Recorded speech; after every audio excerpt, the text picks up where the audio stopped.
Welcome everyone to another episode of Topic UFO. Tonight we have a very good guest on, Mr. Jon Kelly. He has a website, YouTube page with just a ton of good UFO content. And we'll be talking about that. He's got a new UFO-based show in the mornings that we're going to be talking about. And I just think it'll be an excellent discussion. So without further ado, as always, Mr. Kelly, are you out there, sir? I sure am, Rick. Great to be with you. Thanks for taking time to come and talk to us, John. I was looking at your website. What is that? Innervoice.com. Yourinnervoice.com, excuse me. And there was a video out there on the homepage that I just thought was really amazing. So before I ask you about it, would you mind if we showed the viewers the clip of it? Yeah, that sounds great. Let's have a look. Okay. Take a look at this, folks, and then it's about 2 minutes long, a little less, and we'll come back and we'll talk to the man who made it, okay? Check this out. I'm Jon Kelly from yourinnervoice.com. I'm the Vancouver UFO Examiner for Examiner.com. I'm at the UFO Canyon, and we've been here on a 4-night Skywatch. We are coming up to night 4, the final night in our Skywatch, and I have to say it's been a pretty amazing event.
Okay, that is just a freaky video, John. What happened there? I mean, were you out specifically looking for UFOs that night, or was this something you just ran across, or what? I was at a location in southwestern British Columbia in what's called the Okanagan region, which is a feeder tributary to the Columbia River Basin, which extends down south into Washington State. And this location is a known hotspot, so to speak. In fact, the federal government of Canada has installed a space observatory in the region. So it's known for razor-sharp night skies, and it's also known for UFOs. And so the landowner and I anticipated that there would be different kinds of contact at that location, and we were equipped with thousands of dollars of camera equipment and set up to observe and to accumulate the data that did come in. The landowner is a historied contactee with a substantial video catalog of his own, who I had worked with and reported on from the city of Vancouver. And so we anticipated significant contact. We had substantial equipment with us, and we were able to collect substantial data in the course of that evening. Is this place where you were at, is that anywhere near that mountain that they talk about out in Washington that has all the activity out there? Mount Adams in south central Washington State is in the Columbia River Basin system. And so we were on the northern edge of the Columbia River Basin, also actually on the very northern tip of what's called the Sonoran Desert system, which extends all the way down into Mexico. So we were essentially on the edge of Canada's only desert climate, and again, an area with exceptionally sharp skies. Wow. So John, I know that, I don't know how long you've been a ufologist. I'm sure you'll tell us, but your career didn't start off as a ufologist. You were into digital voice. What is your background? It's a voice analyzation. I became internationally known as an analyst who studied speech communications and detected and observed unconscious information that was disclosed pertaining to issues such as the Iraq War or the identification of serial killers. I was a CBS radio feature producer based on the strength of my reporting. Using this bleeding edge methodology, I've been on over 1,000 radio shows, CBS television. I became prominent, producing cutting edge journalism in the last 10 years, and I took my proven investigative skills to the topic of UFOs, which was a subject of great interest to me since I was a young reader in childhood. I read voraciously on the subject from my local public library, and continue to have an interest and experience with this subject matter through my teenage years and adulthood. It's simply now that at this phase of my life,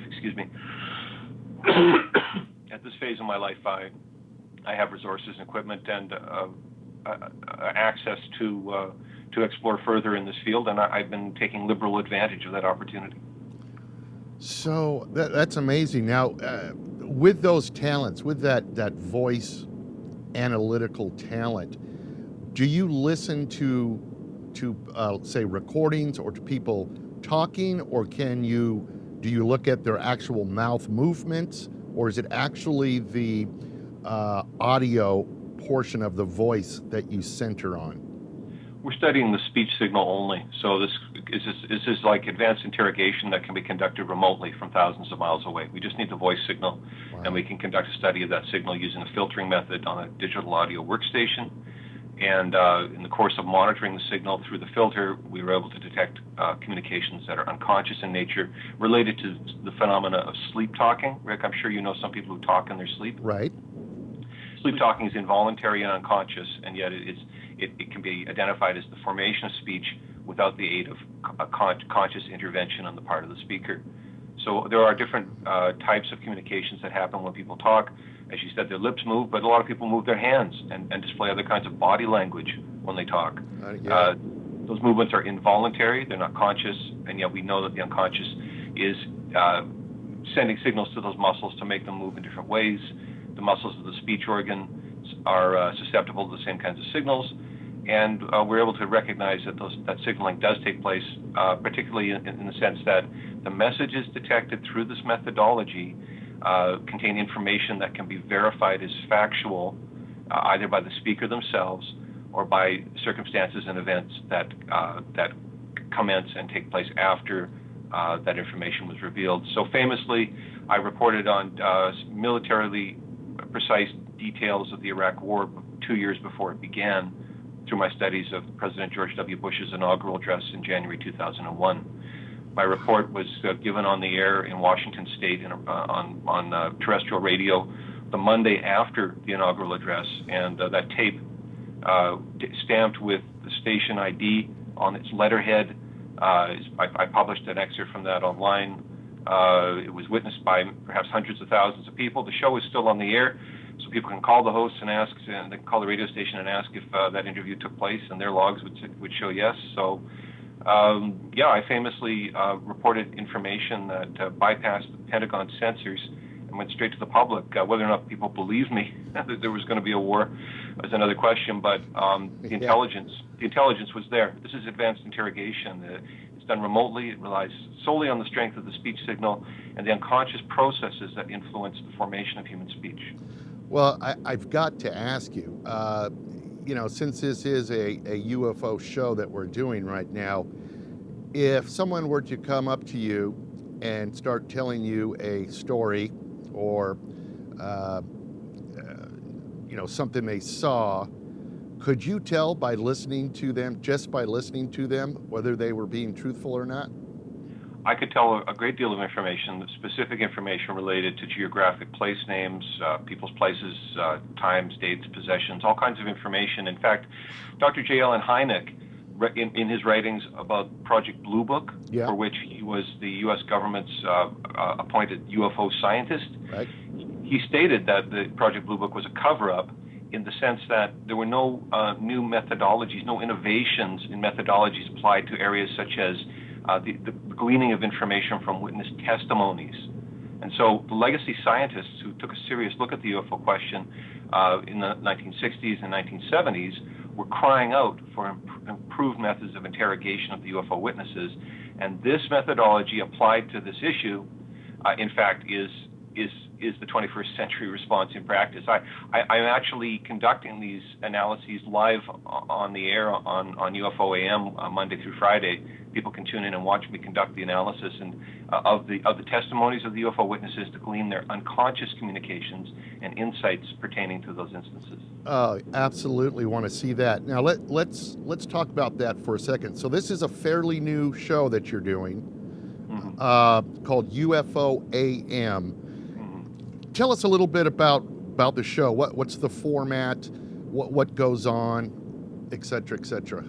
Well, UFO AM explores today's top UFO news Monday through Friday, weekdays, live on YouTube from 7 a.m. till 7:30 a.m. Pacific, 10 till 10:30 a.m. Eastern Daylight Time.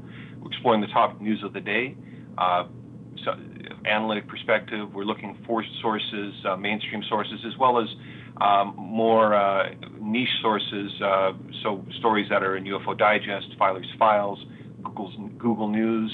All these are sources, potential sources of news that are being explored in the newscast portion of UFO AM. And as well, we have a number of guests. This week, for example, the founding director of SERPR, Martin Ellis, will be on the show, as well as the founding father of exopolitics, Alfred Lambremont Weber, will be my guest. So we have newscast and guest format. It's a half-hour show. It goes by quick. We cover a lot of topics. I bring my skills as a former CBS radio feature producer to studying the day's news and hopefully filling in some of the gaps or helping people perhaps to adopt or to develop new perspectives on what's being reported. Is it really news? Or are there stories that are underreported that deserve more attention? That's what we're there to find out. Oh, that is just awesome. I am definitely going to be checking that out. And how long have you been doing this show now?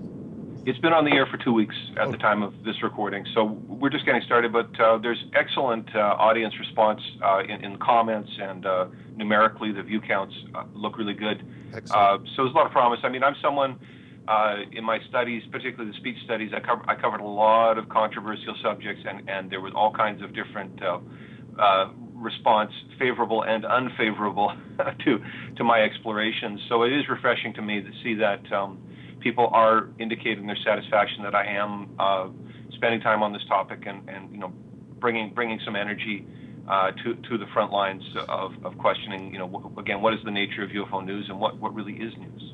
Well, I tell you, what I have experienced over the last almost a year, we started this show in January of 2012, but from what I can see, John, the people out there are hungry for good information. These National Geographic shows, these A&E shows, they're good. It's all fine and dandy, but it's networked type information, right? They talk to somebody, they may talk to them for 30-second, 45-second clip, and they're on to somebody else. So I don't know. I think there's just a lot of people out there that are looking for a different viewpoint on the whole UFO topic as well. So.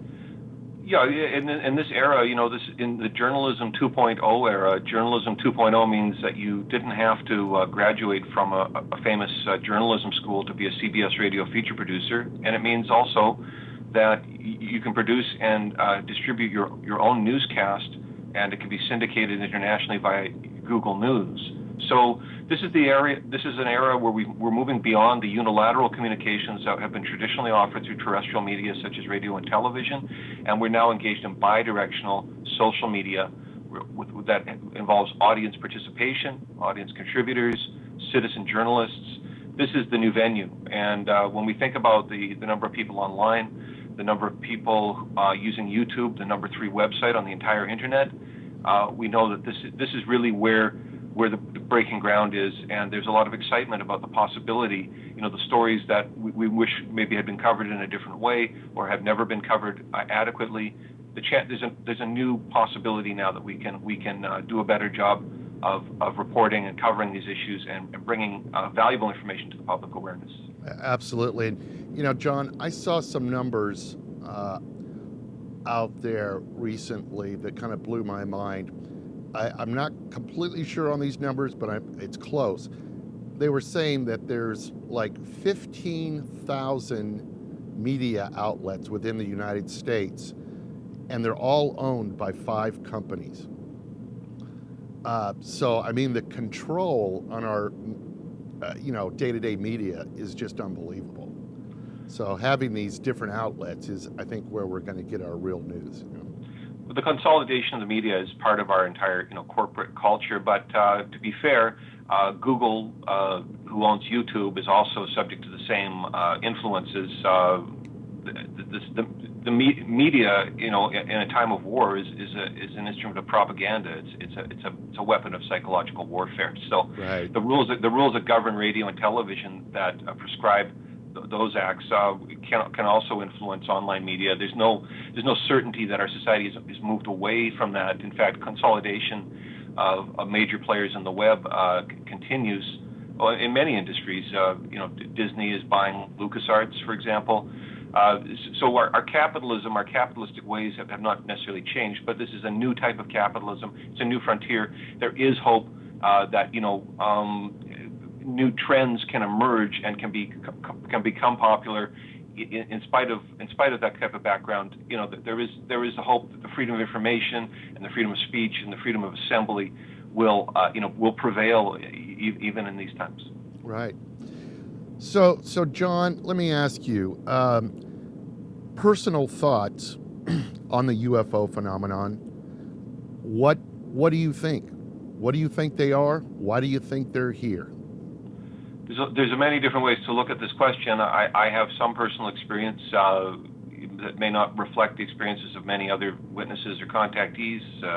I've operated the camera on at least a dozen hours of UFO taping, just UFOs only, and hundreds of hours of sky watching. And during those times, many things have happened that have been profound. I'm interested in the consciousness dimension, the interdimensional contact. It seems to me that the majority of contact, in fact, is internal within the higher dimensional elements of consciousness. The contactees who are prolific in their videotaping also report lucid dreaming, out-of-body experiences, telepathic communications, visionary states, all relating to their contact.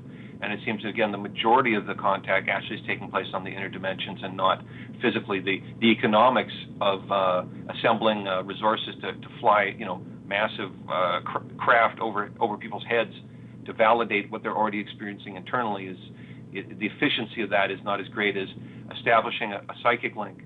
And so, from one perspective, we can say, and this has been said in the past, I believe Carl Jung had something to say about the UFO as the archetype.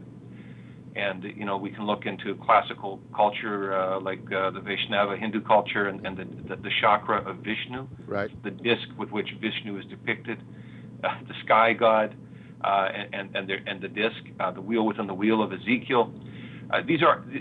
Contact of this nature is archaic, and we can find reflections of that contact in the literary traditions, including the religious literature of various cultures, as well as the spoken word cultures.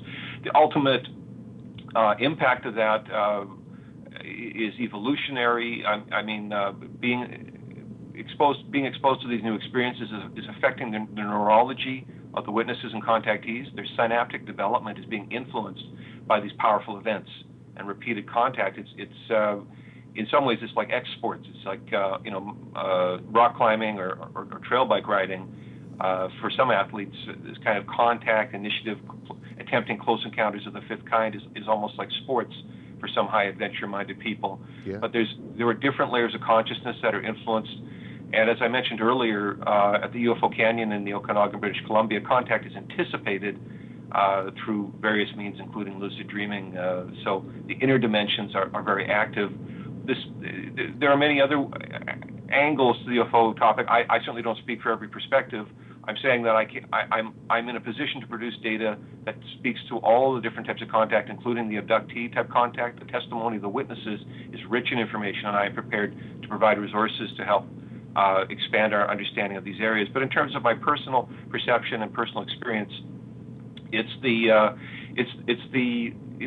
archetypal linking between heaven and earth. It's the bridging of the gap between the society of today and the society of tomorrow.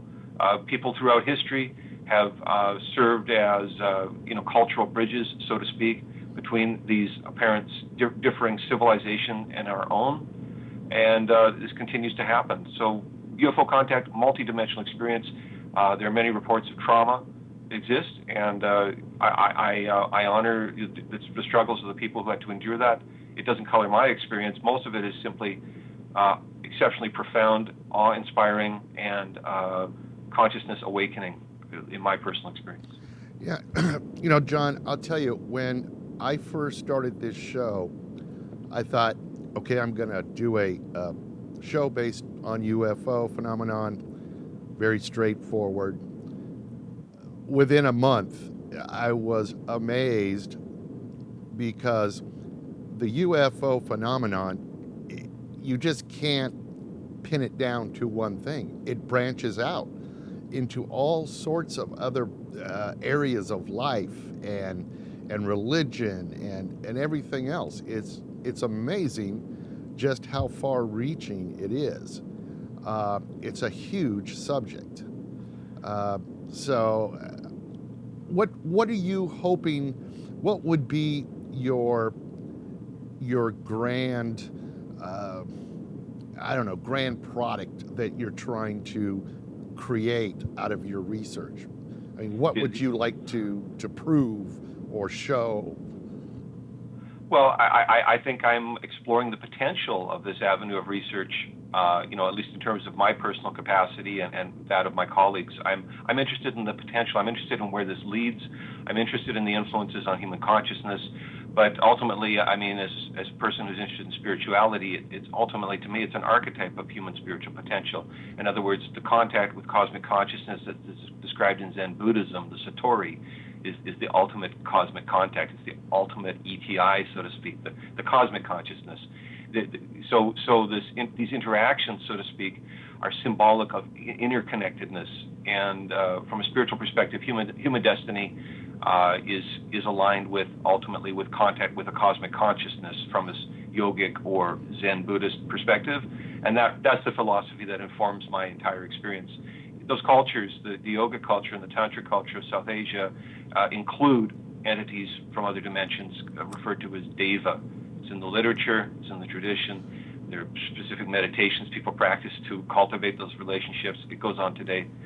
One thing you mentioned earlier is that is the branching out of phenomena associated with UFO contact. That, in other words, places where contact is happening, there are also additional phenomena, psychic phenomena, telekinetic phenomena, portal vortex phenomena, entities, Sasquatch.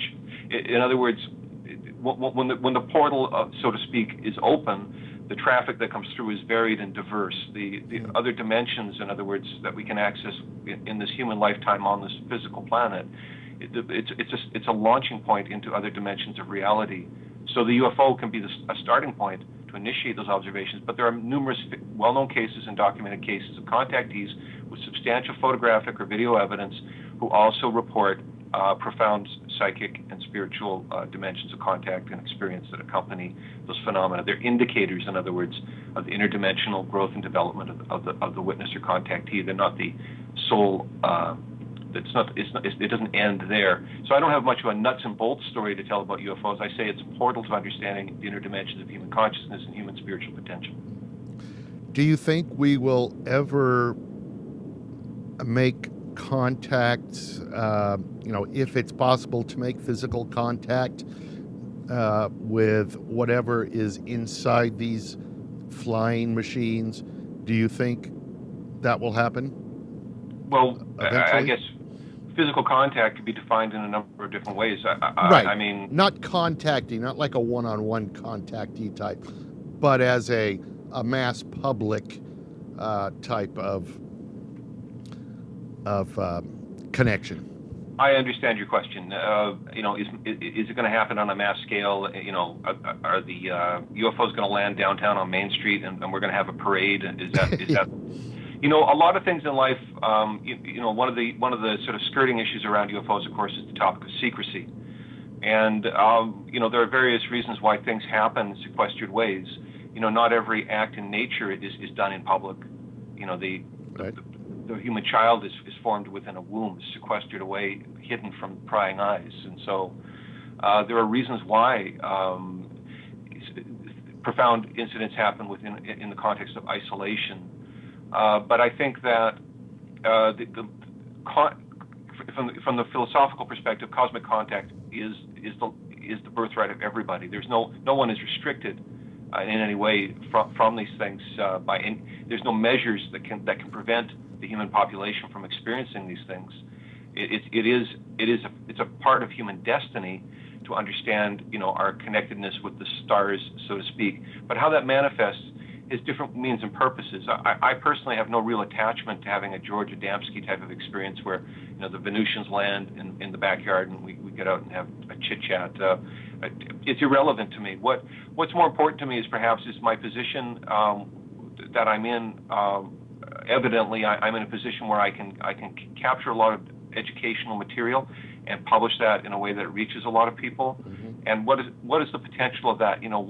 What can be transmitted through these high energy instances that can influence in a positive way the growth and development of a lot of people. That's how I see this working. I don't have a lot of investment in mass disclosure or mass contact, although I've been party to numerous events where there were hundreds of witnesses attending mass sighting events, certainly, and CE5 type big performances, mass sightings with hundreds of witnesses. I've been present for those. But the profound things in life, again, even the development of the human fetus takes place sequestered away in a private way. It's not a public issue. It's not for public display. It's nature's own way of unfolding and developing. So I anticipate that there will continue to be secrets pertaining to UFOs and mysteries, and there will also be different types of discovery. I'm open to discovering what that will mean for me. Do you think that the government, the United States government, knows more than it's letting on? I think it's more than likely that that's the case. But again, I don't have a lot of chips in the game waiting for President Obama to step up to the podium or whoever the new president will be on this election day. I have no chips in that game because I believe in the small grassroots researcher and independent discovery. I believe that in that as the rapid shortcut path to discovery. Phenomena of nature are as accessible to us as the amount of time we spend in nature. Most of us living in the city are used to these artificial environments, artificial illumination. We don't have the same contact as our agrarian ancestors. And so I state that the phenomena themselves are as accessible as going outside and breathing the air and looking up in the sky. That's how accessible it is. Whether or not the governments wish to disclose or not, we seem to have more and more limited limits on public control over those issues. Yeah. It seems further removed from us. Now, it would be great, and there have been some outstanding efforts on the parts of people like Dr. Stephen Greer to bring these issues to mass attention, and I salute those people who came before me because they created the groundwork for my own studies and understanding. Whether or not I agree with all the predecessors in ufology is another question, but I was the beneficiary of all their published works. As I said, as a young reader, I had access to all these different books and opinions on these subjects. If those books had never been published, I would never have learned as much as I did or had perhaps considered the opportunities that lay before me in this field. So will mass disclosure happen? Will the U.S. government break down and will there be an amnesty and all the black budget stuff will be brought forward? Maybe it will, and maybe it won't. But contact with UFO phenomena and personal investigation, is that within the grasp of the average person? Well, it most certainly is. The average person today with a cell phone camera in hand is able to produce instrumental evidence of contact with extraterrestrial or interdimensional or whatever you want to call them, non-terrestrial vehicles operating in the skies over the earth. Yeah, absolutely. And I mean, with the internet, with the cell phone cams, the camcorders, There's just so much information out there. I mean, don't you find it a little strange? And I'd like to hear your opinion on this. If I talk to somebody that says, blatantly they just don't believe in UFOs, I often say, give me 2 hours of your time, and I will show you enough information that there's no way you could say they don't exist. Do you think that there's enough information out there now that people should be waking up to this? Well, there's a difference between data and information. So Correct. we're at a stage now where data collection has become much easier, and the type of data that we're collecting is no longer limited to testimony, but it's instrumental data. Right. And instruments don't possess belief systems, philosophies. The capacity for hallucination, daydreaming, etc., is limited. They're simply recording what's there. If there's a photon transmitting from a source, the sensor will register the photon and produce an image. And then when you have redundant systems like multi-camera or even multi-sensor arrays on individual cameras, you begin to preclude the possibility of instrumental failure as the cause of the image taking. So now we're collecting all this data, but what does this data mean? And is it meaningful? And how much? What different? How do we characterize the data? What is the quality of the imaging? Are there multi-sources? Is there accompanying testimony or witnesses?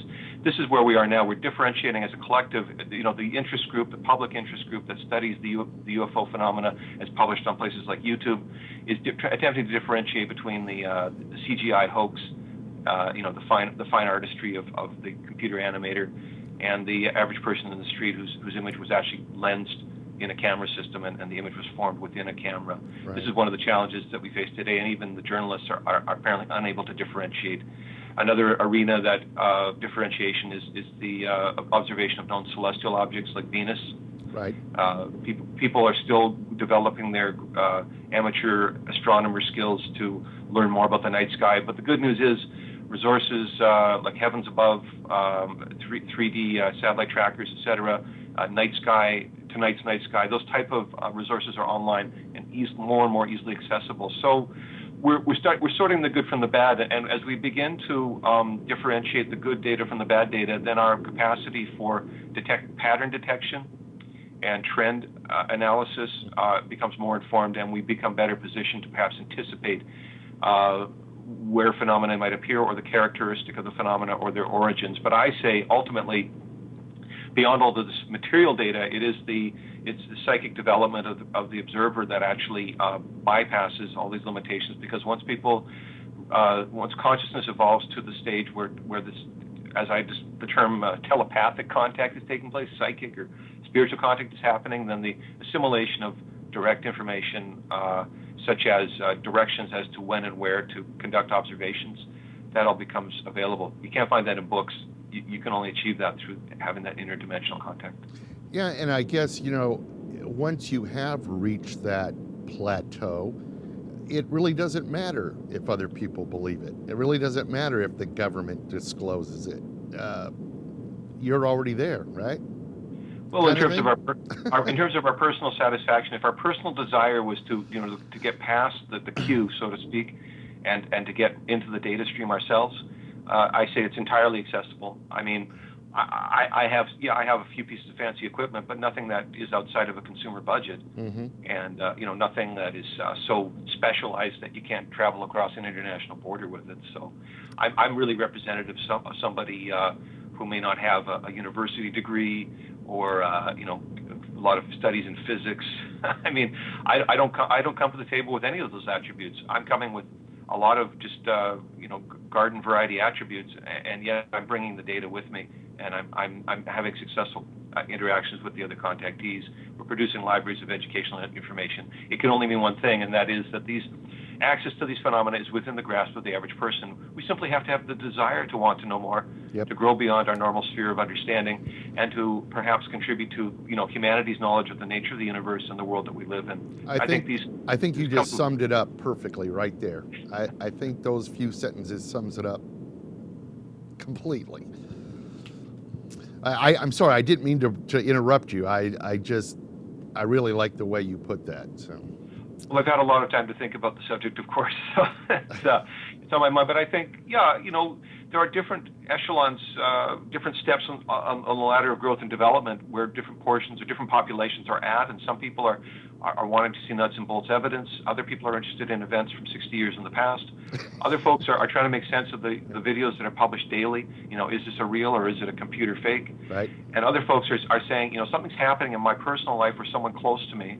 That's a mystery, and we don't have resources in hand, and we're seeking resources to help us to resolve these questions and these unknowns because we want to explore. We think this is furthering our development as people. We're growing in our understanding of nature and the world we live in, and perhaps our purpose, our role as participants in a grander universe. And we want to know more. And this kind of healthy inquiry, the peaceful assembly around this issue, is something that can be fostered and developed. I believe in human innovation, and I believe in the influence of various sources in frontiers like invention and discovery, scientific invention and discovery. I mean, talk about interdimensional. The periodic table of elements was envisioned within a dream before it was given form, that we see in the textbooks today. So, interdimensional influences are profound, and if you follow a yogic, or Zen Buddhist type of thought pattern, you see that the universe is simply waiting for us as humanity to step forward and to fulfill a greater role in our lives, to become a greater people and a greater society. I couldn't agree with you more. Couldn't agree with you more.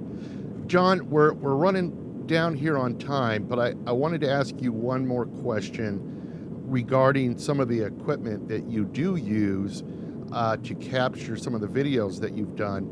And I see that you use some infrared equipment. Yeah, I have two main camera systems. One is a Panasonic AG-DVC-30, which is a 3-sensor CCD-based broadcast standard camcorder. Mm-hmm.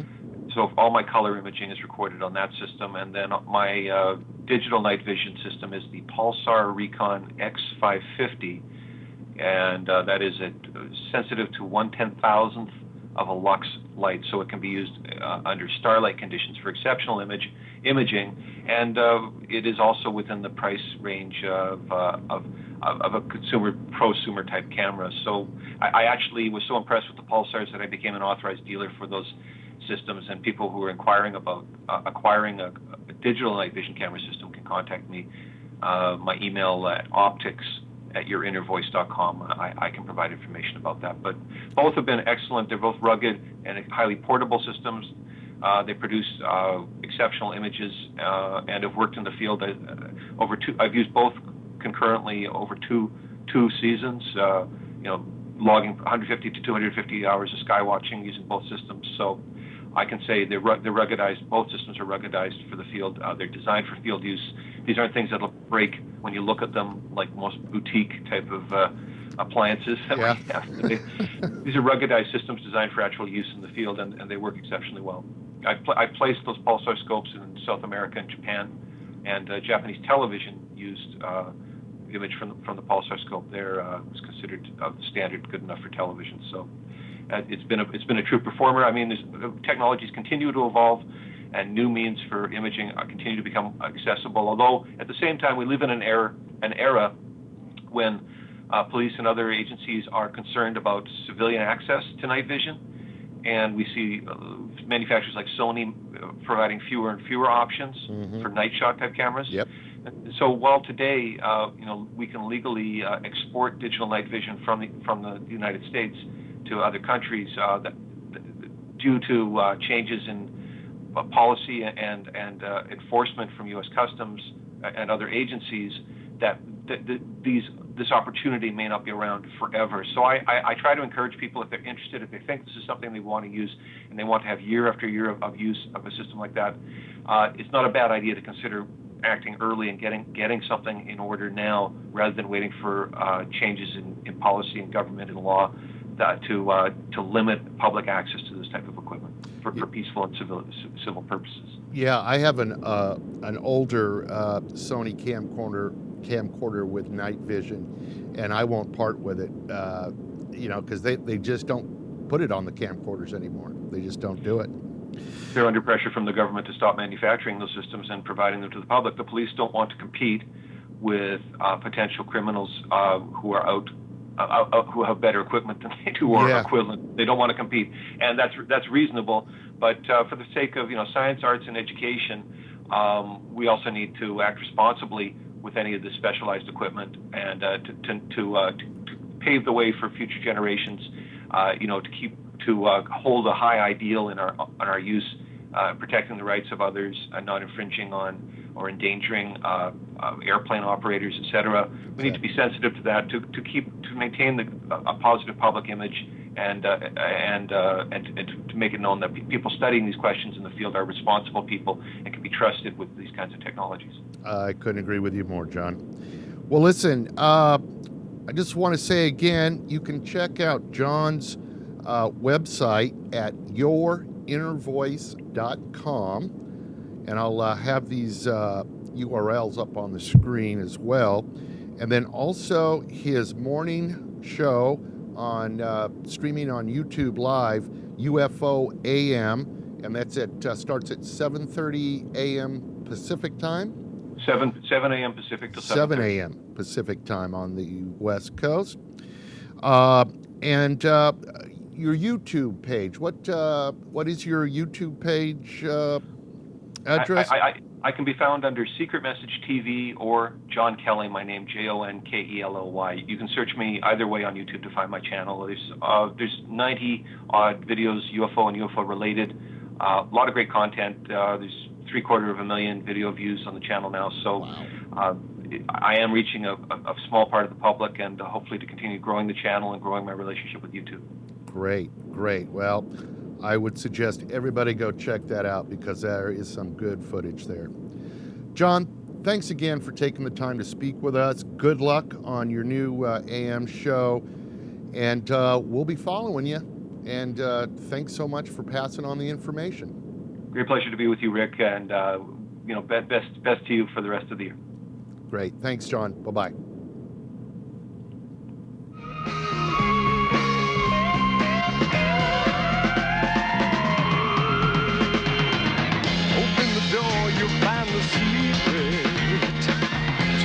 The answer is to keep it.